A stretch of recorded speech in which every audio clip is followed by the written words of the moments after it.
तुमच्या आमच्या गोष्टीमध्ये ही गोष्ट आहे कर्तव्याचे पालन करणे.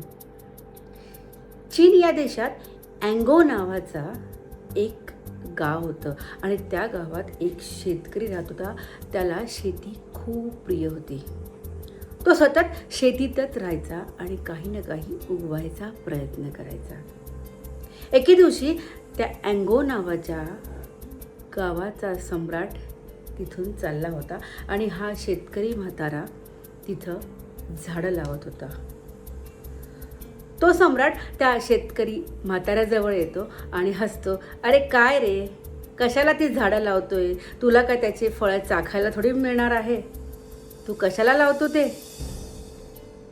तो म्हातारा हसतो आणि म्हणतो की माझ्या आजी आजोबांनी सुद्धा झाड लावले, त्याची फळं मी खातोय आणि आता मी जी झाडं लावणार आहे त्याची फळं माझे नातू बंधू खातीलच ना. आणि आपल्याला फळं मिळो अगर ना मिळो, पण आपण झाडं लावायला पाहिजे, झाडं जगवायला पाहिजे. आपलं कर्तव्याचं पालन आपण करायलाच हवं. हे उत्तर ऐकून सम्राटांना खूप आनंद झाला आणि त्या सम्राटांनी त्या म्हाताऱ्याला 100 सुवर्ण मुद्रा दिल्या. चांगले कर्म करा, फळाचा विचार करू नका. चांगले कर्म केल्यामुळे चांगलंच होतं.